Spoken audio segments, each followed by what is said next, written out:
সাথে আছে আমি কিং সরকার। আজকে আমি এই মুভিটি এক্সপ্লেন করব। এই মুভিটি হাও নামক এক ব্যক্তির জীবন থেকে নির্মিত, আর তিনি এই মুভির রাইটারদের মধ্যে একজন। সম্প্রতি আমি এই মুভিটি এক্সপ্লেন করেছি।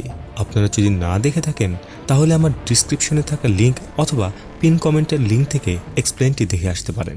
গল্পের শুরুতে আমরা অতীতে 1983 সালের কিছু ঝলক দেখতে পাই, যেখানে বেশ কিছু মানুষ একটি লাশকে ঘিরে বিশেষ একটি রিচুয়াল করছিল। তারা এই লাশটি একটি সাদা কাপড়ে মুড়িয়ে দেয়। এরপর গল্পটি 1996 সালে আসে, যেখানে আমরা একটি ছোট ছেলে হাও ও তার দাদাকে দেখি। তিনি হাওকে কিছু লেখা দেখাচ্ছিল।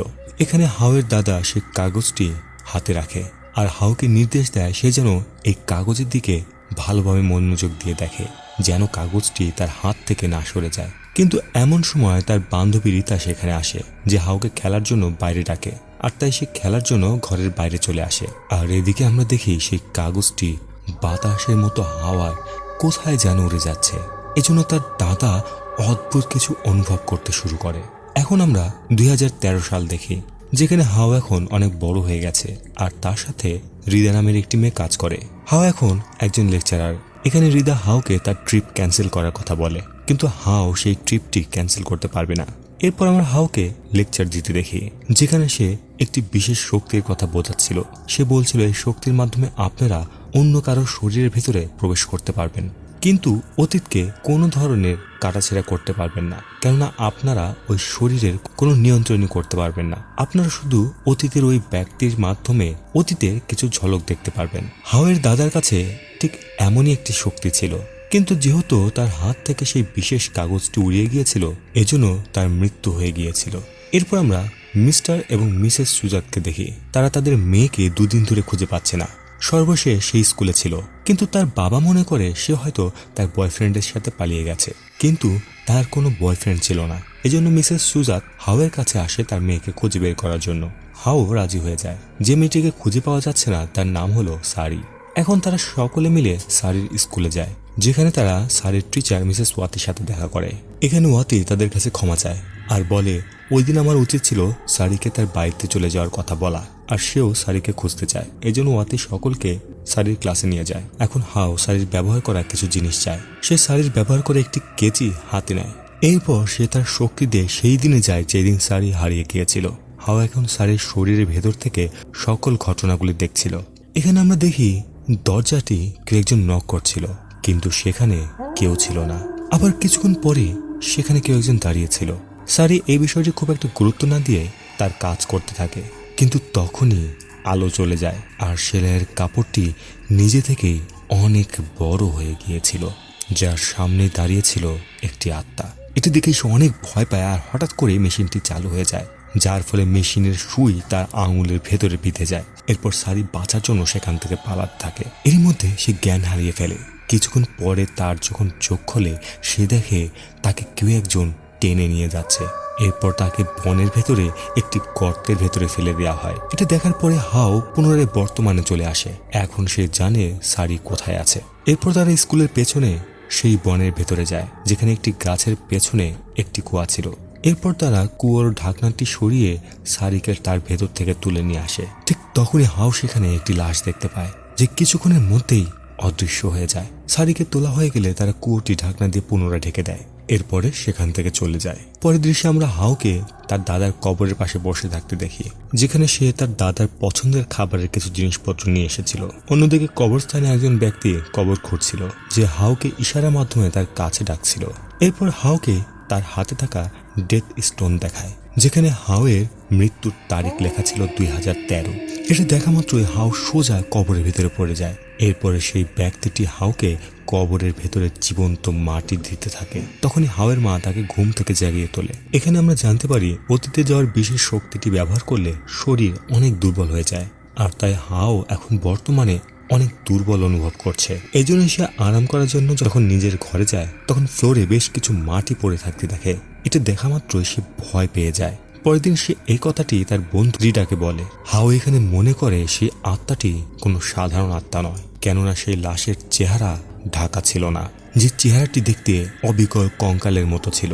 এখানে রিদা ভয় পাচ্ছিল ওই আত্মার পরবর্তী শিকার হাও যেন না হয়। হঠাৎ হাও লক্ষ্য করে সেই দোকানে স্বপ্নে যে লোকটি কবর খুঁড়ছিল একই রকম ব্যক্তি সেখান দিয়ে ঘুরে বেড়াচ্ছে, যে সেখান দিয়ে উপরে উঠে যায়। হাও তার পিছু করতে থাকে। সেই লোকটি একটি চেঞ্জিং রুমে যায়। এদিকে হাও সেই রুমের নিচের দিকে লক্ষ্য করে, যেখানে অনেকগুলো মাটি পড়েছিল। এজন্য সে উঠেই চেঞ্জিং রুমের পর্দাটি টানতে থাকে, কিন্তু সেই পর্দাটি যেন শেষই হচ্ছিল না। অবশেষে যখন পর্দাটি সরে যায়, তখন সামনের আয়নাতে হাও তার প্রতিবিম্ব দেখে, যেটি ছিল সেই লোকের। এটা দেখা মাত্র সে যখন ঘুরতে যাবে, হঠাৎ সেই আত্মাটি তার সামনে চলে আসে, কিন্তু সামনে কোনো লাশ নয়, ছিল হৃদা। হৃদাকে দেখে এইমাত্র হাওয়ের সাথে যা ঘটলো তার সকল কিছু সে হৃদাকে বলে। যেহেতু হাও সারিকে বাঁচিয়ে নিয়েছে, এজন্য এখন ওই আত্মার পরবর্তী শিকার হলো হাও। অন্যদিকে আমরা দেখি সারি তো বেঁচে গেছে, কিন্তু সেই আত্মাটি পুনরায় তার কাছে এসেছে। সে আত্মাটি সারির আত্মা চুষে নিয়ে যাচ্ছে। এই স্বপ্নটি দেখার পর তার যখন ঘুম ভাঙে, সে লক্ষ্য করে তার পাশেই দাঁড়িয়ে আছে সেই আত্মাটি। তখনই তার মা তার কাছে আসে, যে মূলত তার আঘাত পাওয়া আঙুলটিতে ওষুধ লাগাতে এসেছিল। তার মা সারিকে বলে, তোমার এই আঙুলের পেছনে অনেকের নজর আছে, কেননা এই ধরনের আঙুল কালো জাদুর জন্য ব্যবহার করা হয়। আর ততক্ষণ পর্যন্ত এটা পিছু ছাড়বে না যতক্ষণ না পর্যন্ত এই আঙুলটি শরীর থেকে আলাদা করে দেওয়া হয়। এটা বলা মাত্র সে দাঁত দিয়ে তার আঙুলটি কামড়ে ধরে। তখনই শাড়ির আসল বাবা মা সেখানে চলে আসে। তাহলে তার পাশে এতক্ষণ কে ছিল? এরপরে সকল ঘটনা শাড়ির মা হাওকে ফোন করে বলে। শাড়ি যখনই ঘুমোতে যেত, তখনই তার পাশে চলে আসতো সেই আত্মাটি। হাও শাড়িকে জিজ্ঞাসা করে সে কি তাকে বিশ্বাস করে। হাও বলে, আমি তোমাকে বিশ্বাস করি, কেননা সেই আত্মাটি আমিও দেখেছি। এরপর হাও শাড়িকে জিজ্ঞাসা করে, তুমি কি জানো সেই আত্মাটি তোমারই পিছু কেন নিয়েছে? এখানে শাড়ি বলে, আমি প্রথম মেয়ে নয় যে ওই স্কুল থেকে হারিয়ে গিয়েছিলাম, আমার আগে আরো দুটি মেয়ে গায়েব হয়েছিল। এই কথাটি পুরো স্কুলই জানে। এরপরে তারা স্কুল টিচার ওয়াতির সাথে দেখা করতে যায়। ওয়াতি বলে, হ্যাঁ, দুজন হারিয়ে গিয়েছিল। একজন স্কুল তৈরি হওয়ার পরপরই হারিয়ে যায়, আর একজন 10 বছর আগে গায়েব হয়েছিল, যাদেরকে এখনো পর্যন্ত খুঁজে পাওয়া যায়নি। এটা শুনে শাড়ির বাবা স্কুলের বিপক্ষে রিপোর্ট করতে চায়, কিন্তু হাও তাকে থামিয়ে দেয়, কেননা এটা জানাজানি হলে মিডিয়ার লোকেরা শাড়িকে বিরক্ত করবে। কিন্তু শাড়ির বাবা মনে করে হাও কিছুই করতে পারবে না। তখন হৃদা তাকে বোঝায়, যদি হাও না থাকতো তাহলে এতক্ষণে আপনার মেয়েকে মৃত অবস্থায় দেখতে পেতেন। এতে তার বাবা কিছুটা শান্ত হয়। এখানে তারা ওয়াতির কাছ থেকে এই স্কুলের পুরনো একজন গার্ডের সন্ধান পায়, যার নাম হলো সামান। স্কুল শুরু থেকে সে গার্ড হিসেবে নিয়োগ ছিল। এটা জানার পরে হাও ও হৃদা তার সাথে দেখা করতে যায়, যেখানে গার্ডের মেয়ে দরজা খুলে বলে তার বাবা ব্যস্ত আছে, কিন্তু সামান তাদের সাথে কথা বলতে চায়। এখানে হাও তার কাছে গায়েব হয়ে যাওয়া বাচ্চাদের ব্যাপারে জিজ্ঞাসা করে। সে আরো বলে স্কুলের পেছনে কুয়োর ভিতরে সে একটি লাশ দেখেছে।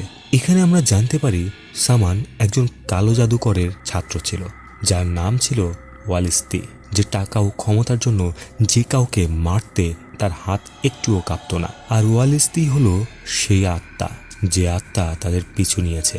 সামানের কাছ থেকে আর কোনো প্রশ্নের উত্তর না পাওয়াতে তারা সেখান থেকে চলে যায়। সেখান থেকে চলে আসার সময় হৃদা হাওকে অতীতে যাওয়ার জন্য তার বিশেষ শক্তি ব্যবহার করতে নিষেধ করে, কেননা সবকিছুর সমাধান এটা নয়, আর এটা যদি সে করে তাহলে তার সাথে সাথে আরো অনেকের জীবন বিপদে পড়বে। হৃদা বলে সে এসব আর করতে পারবে না। এটা বলে সে সেখান থেকে চলে যায়। কিন্তু সামান তাদের সাহায্য করতে যাচ্ছিল, কেননা গ্রামের লোকেরা এমনিতেই তাকে ভালো মানুষ মনে করে না, আর এজন্য সে সকলকে ভুল প্রমাণ করে ভালো কিছু করতে চায়। কিছুক্ষণের মধ্যে সে হাওয়ের কাছে এসে বলে সে তাকে সাহায্য করবে। ওই স্কুলটি কালো জাদুকর ওয়ালিস্তির কবরের উপরে নির্মিত, আর ওই শয়তান প্রতি 10 বছরে তার শিকার নিতে আসে। এই প্রক্রিয়ায় সে শিকারীর আত্মা শুষে নিয়ে যায়, কিন্তু সেই শয়তান বিশেষ দিনে জন্ম দেওয়া মানুষদেরই আত্মা শুষে নেয়। আর সে হাওয়ের পিছু এজন্য নিয়েছে কেননা হাওয়ের জন্ম ওই বিশেষ দিনই হয়েছিল। হঠাৎ গাড়ির রেডিওতে শোনা যায় ওয়ালিস্তির কণ্ঠ, যে বলছিল তোমাদের সময় এখন শেষ হয়ে গেছে। হঠাৎ তারা লক্ষ্য করে গাড়ির ডিকি থেকে অদ্ভুত কিছু শব্দ আসছে। মনে হচ্ছিল কেউ ভেতর থেকে বাইরে বেরিয়ে আসার চেষ্টা করছে। এই জন্য হাও ধীরে ধীরে গিয়ে এক ঝটকায় ঢাকনা খোলে, কিন্তু ডিকির ভেতরে কেউ ছিল না। তারা দুজন এখন নির্জন রাস্তায়। এরপরে সে যখন গাড়ি স্টার্ট করছিল, গাড়ি কোনোভাবেই স্টার্ট হচ্ছিল না। এমন সময় সে লক্ষ্য করে তাদের পিছে দাঁড়িয়ে আছে সেই শয়তান, যে গাড়ির কাঁচ ভেঙে ভেতরে আসার চেষ্টা করছিল। কিন্তু হাও কোনো না কোনোভাবে গাড়িটি স্টার্ট করে ফেলে, যার ফলে তারা দ্রুত সেখান থেকে পালিয়ে যায়। কিছুক্ষণের মধ্যে তারা শাড়ির স্কুলে এসে পৌঁছায়। তারা ওই শয়তানের লাশটি পুনরায় ভালোভাবে কবর দেওয়ার জন্য এখানে এসেছে। সামান ডিক্কির ভেতর থেকে বেলচা বের করতে যায়। হঠাৎ সেখান থেকে বেরিয়ে আসে সেই শয়তান, যে আচমকা সামানের মুখের ভেতরে অ্যাসিড ফেলে, যার ফলে সামানের মুখের চামড়া পুড়ে যায়। মারা যাওয়ার আগে ওয়ালেসলি হাউকে সে কালো জাদুকর কবরের ঠিকানা জানিয়ে দেয়, যেটি সেখানে থাকা বট গাছের পেছনেই ছিল। এটা বলেই সে মারা যায়। সামানের মৃত্যুর পরে হাউ তার আঙুলের ভেতর থেকে আংটিগুলি বের করে নেয়। এরপরে সে ওয়ালেসলির কবরের কাছে আসে। এরপর সে সেখানে বসে অতীত দেখার প্রস্তুতি নিচ্ছিল। সে সামানের এক একটি আংটি নিয়ে চেষ্টা করছিল অতীত দেখার, কিন্তু সে কোনো কিছুই দেখতে পাচ্ছিল না। তৃতীয় আংটিটি ধরার সাথে সাথেই সে অদ্ভুত একটি জায়গা চলে আসে, যেখানে ওয়ালেসলি মারা যাওয়ার আগে তার ছাত্রদের সাথে একটি বিশেষ রিচুয়াল করেছিল। হাউ সেই রিচুয়ালটি দেখতে পায়, কেননা সে ওই মুহূর্তে সামানের শরীরের ভেতরে ছিল। তারা এখানে একটি বিশেষ ছুরির মাধ্যমে একে অপরকে আঘাত করছিল। এরপরে একজন ছাত্র সেই ছুরি দিয়ে ওয়ালেসলির মাথা শরীর থেকে আলাদা করে ফেলে। এতে ওয়ালেসলি মারা যায়। এরপরে ছাত্রগুলো তাকে একটি কবর দাফন করে। গল্পের শুরুতে আমরা যে ব্যক্তির লাশকে কবর দিতে দেখেছিলাম সেটা মূলত ওয়ালেসলি ছিল। তার ছাত্ররাই তাকে বিশেষভাবে কবর দিয়েছিল, যেখানে তার মাথা খোলা অবস্থায় ছিল। হাউ এর সবকিছুই দাঁড়িয়ে থেকে দেখছিল। হঠাৎ করে হাওয়ের কাছে চলে আসে সেই আত্মা। এখানে আমরা লক্ষ্য করি তার হাতে থাকা আংটিটি হাওয়ায় ভেসে ওঠে। অন্যদিকে রিডা হাওয়ের বাড়িতে আসে, যেখানে হাওয়ের মায়ের কাছ থেকে জানতে পারে হাও এখনো বাড়ি ফেরেনি। সে একটি মেসেজ দিয়েছিল যে সে স্কুলের দিকে যাবে। এটা শোনা মাত্র রিডা বুঝে যায় হাও এখন বিপদে আছে। অন্যদিকে আত্মাটি হাওকে ধীরে ধীরে সেই কবরের ভেতরে নিয়ে যাচ্ছিল, আর তার আঙুলের মাধ্যমে হাওয়ের আত্মা শুষে নিচ্ছিল। ওদিকে অতীতে আমরা দেখি হাওয়ের আত্মা ধীরে ধীরে অদৃশ্য হয়ে যাচ্ছিল। বর্তমানে হৃদয় স্কুল এসে হাওকে খুঁজতে থাকে। এর মাঝে সে সেখানে একটি আংটি খুঁজে পায়। কিছুক্ষণ খুঁজতে সে দেখে কুয়োর ভেতরে দাঁড়িয়ে আছে হাও। ওদিকে অতীতে হাওয়ের আত্মা প্রায় শেষ হতেই যাচ্ছিল। এদিকে হৃদয় রসুনের মালা গলায় দিয়ে কুয়োর ভিতরে নামতে থাকে। হৃদয় অনেক চেষ্টা করে হাওকে বাঁচানোর জন্য। কোনো উপায় না পেয়ে সে ওই আংটিটি হাওয়ের হাতে নিয়ে আসে, যার ফলে হাও দ্রুত জ্ঞান ফিরে পায়। এই শক্তিটি ব্যবহার করার পরে হাও অনেকটা দুর্বল হয়ে গেছে। এরপর তারা কুয়োর বাইরে আসতে থাকে। এখানে আমরা লক্ষ্য করি হাওয়ের পা একটি কাপড় দিয়ে বাঁধা ছিল, এই জন্য সে উপরে উঠতেই পারছিল না। হৃদয় অনেক চেষ্টা করছিল তাকে উপরে তুলে নিয়ে আসার, কিন্তু হাও সেই কুয়োর ভেতরে পড়ে যায়। সে তার পায়ে বাঁধা কাপড়টি খোলার চেষ্টা করছিল, তখনই কুয়োর ভেতরে পানি ভরতে শুরু হয়। সে বাঁচার জন্য কাপড়টি খুব দ্রুত খোলার চেষ্টা করে। তখন সে লক্ষ্য করে তার সামনে ভেসে আসছে সেই শয়তান, যে ধীরে ধীরে বাতাসে ভাসতে শুরু করে। ঠিক তখনই হৃদয় রসুনের মালাটি পানির ভিতরে ফেলে, যার ফলে সে আত্মাটি অদৃশ্য হয়ে যায়। এরপর সে অনেক কষ্টে হাওকে উপরে তুলে নিয়ে আসে। উপরে আসার পরে হাও সকল ঘটনায় হৃদয়কে খুলে বলে যে সে অতীতের ওই ঝলক দেখেছে, যেখানে এক বিশেষ রিচুয়ালের মাধ্যমে ওয়ালেসলিকে লাশ বানিয়ে কবর দেওয়া হয়েছিল, আর তার লাশটি দাফন করা হয়েছিল মুখ খোলা অবস্থায়, অর্থাৎ লাশটিতে একটি গিট কম দেওয়া হয়েছিল। তখন হৃদা বলে কালো জাদুকর এই আত্মাগুলোর শক্তি ওই গিটগুলোর ভেতরে থাকে। যদি তারা ওই লাশে থাকা কাপড়ের গিটগুলো খুলে ফেলে তাহলে এই আত্মার শক্তি হারিয়ে ফেলবে। এরপর তারা কবরের জায়গার চতুর্দিকে লবণ দিয়ে একটি সার্কেল তৈরি করে। তারপরে শুরু হয় কবর খোঁড়া। কিছুক্ষণের মধ্যেই তারা সেখানে ওয়ালেসলির লাশ দেখতে পায়, যেটা দেখা মাত্রই তারা অবাক হয়ে যায়, কেননা তার লাশটি একদমই অপরিবর্তিত অবস্থায় ছিল। মনে হচ্ছিল এই মুহূর্তে কবর দেওয়া হয়েছে। এরপর সে লাশের গিটগুলো খুলতে থাকে, কিন্তু মনে হচ্ছিল সেই গিটগুলো মনে হয় লোহার, যেগুলো কাটতেই চাচ্ছিল না। এমন সময় সেখানে বৃষ্টি নামে, যার ফলে লবণগুলো ধুয়ে যেতে থাকে। এ সময় হাও লক্ষ্য করে সেই কবরের মধ্যে আছে ওই ছুরিটি, যেটি দিয়ে ওয়ালেসলির গলা কাটা হয়েছিল। এরপর তারা লাশটি উঠিয়ে ছুরিটি বের করে নেয়। হাও গিটগুলো কাটছিল, কিন্তু তখনই তাদের পেছনে চলে আসে সেই আত্মাটি, কেননা লবণের সেই বৃত্তটি বৃষ্টিতে ধুয়ে গেছে। এজন্য তারা পুনরায় লবণ দিয়ে বৃত্ত তৈরি করে। এদিকে হাও সর্বশেষ গিট খোলার আগেই ওয়ালেসলি তাকে কবরে টেনে নিয়ে যায়, আর তাদের ওপরে মাটি পড়ে যায়। হৃদয় দ্রুত মাটি সরিয়ে হাওকে বাঁচানোর চেষ্টা করছিল। কিছুক্ষণের মধ্যে সে হাওকে বাইরে বের করে নিয়ে আসে। এখন তাদের সামনে দাঁড়িয়ে ছিল সেই আত্মাটি, যে হৃদয়ের গলা ধরে হাওয়ায় তুলে দূরে ছুঁড়ে ফেলে। হাও তাকে মারার চেষ্টা করে, কিন্তু সে কোনোভাবেই তার কাছে পৌঁছাতে পারছিল না, বরং ওয়ালেসলি তার আঙুল ভেঙে ফেলে। এরপর সে হাওয়ের আত্মা শুষে নিচ্ছিল। হাও অনেক কষ্টে অন্য হাতটি দিয়ে সেই ছুরিটি তুলেই ওয়ালেসলির বুকে বেঁধে দেয়। এতে কিছু সময়ের জন্য সেই আত্মাটি দুর্বল হয়ে পড়ে। এই সুযোগে হাও তার লাশের গিটটি খুঁড়ে ফেলে, সাথে সাথে ওয়ালেসলির শয়তানি আত্মা ধ্বংস হয়ে যায়। এরপর হাও হৃদয়ের কাছে যায়, যে এখনো বেঁচে ছিল, আর তার হাত ভেঙে গিয়েছে। এখানে হাও হৃদার হাতটি তুলে দেখে সেটা সত্যি ভেঙেছে কিনা। মুভির শেষে আমরা দেখি সারি এখন সে আত্মাটি আর দেখতে পায় না। এখন সে সবার মতোই সাধারণ জীবনযাপন করতে পারছে। এই জন্য সারি ও তার পুরো পরিবার হাও ও হৃদাকে ধন্যবাদ জানায়, যেখানে সারির বাবা হাওয়ের কাছে ক্ষমা চায়। এখানে হৃদা হাওয়ের সেই ট্রিপের ব্যাপারে জিজ্ঞাসা করে। এখানে আমরা জানতে পারি হাও এখন সেই ট্রিপে আর যাবে না, কেননা সে মনে করে তার এই বিশেষ ক্ষমতার মাধ্যমে সে অনেকের জীবন বাঁচাতে পারে। হয়তো তার দাদাও তার কাছে এটাই চেয়েছিল। সর্বশেষে সে বলে তার জীবন তো এখানে এইমাত্র শুরু হয়েছে। এখন এখানে জানার বিষয় হলো ওয়ালিস্তি নিজেকে স্যাক্রিফাইস কেন করেছিল। মূলত ওয়ালিস্তির অর্থ ক্ষমতার লোভে যে কারোর ক্ষতি করে ফেলতো, কিন্তু কমিটির লোকেরা যখন এ সকল কিছু জানতে পারে তখন তারা সকলে ওয়ালিস্তিকে মৃত্যুদণ্ড দেয়। এজন্য ওয়ালিস্তির কাছে আর কোনো উপায় ছিল না।